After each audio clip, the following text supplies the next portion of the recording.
విశాఖలో మంత్రి బొత్స మాట్లాడుతున్నారు. లైవ్లో చూద్దాం.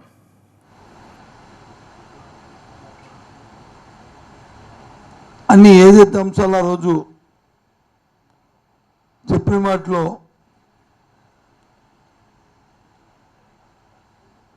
ఏదైతే మైలుకి ఇస్తున్నా ఆ రోజు చంద్రబాబు నాయుడు మోసం చేసి మీకు రుణమాఫీ చేస్తానని ఆయన మోసం చేశాడు. ఆ రుణమాఫీ చేయకుండా ఆయన చేతెత్తేసాడు.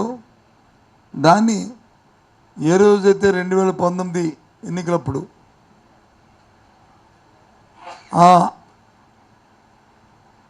వాళ్ళు మా ఫ్యాన్ గుర్తు మీద ఓటేశారో ఆ రోజుకి ఏదైతే వాటికి బకాయిలు ఉన్నాయో ఈ అంతటినీ కూడా ఈ 4 సంవత్సరాలు దాన్ని వాళ్ళకి రీపే చేశామనే విషయాన్ని గర్వంగా మీ ముందు చెప్తున్నాం.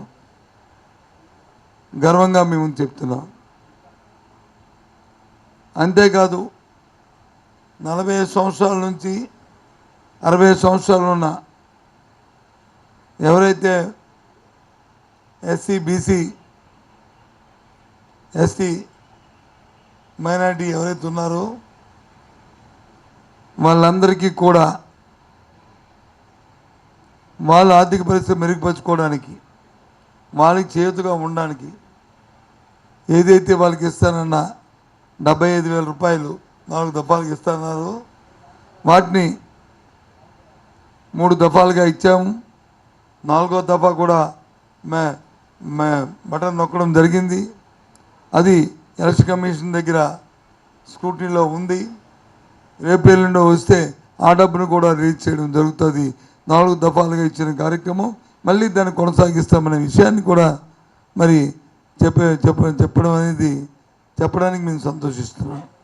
ఆ విషయాన్ని కూడా అంతేకాదు ఏదైతే సున్నా వడ్డీని అప్పుడు ఆ ప్రభుత్వం ఇస్తానని చెప్పి మోసం చేసిందో చేయడం దాన్ని పకడ్బందీగా అమలు జరుపుతానని ఏదైతే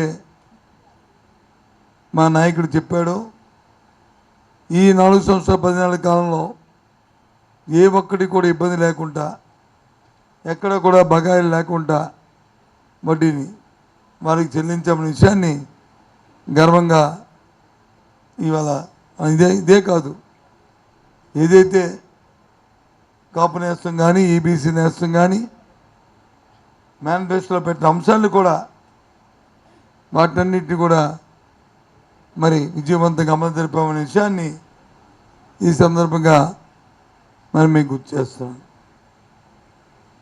వాళ్ళ విద్యార్థులు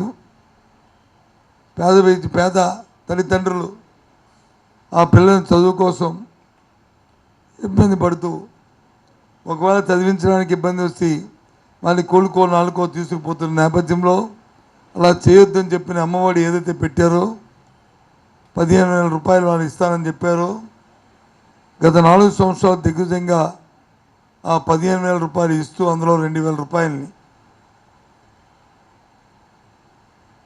మెయింటెనెన్స్ కోసం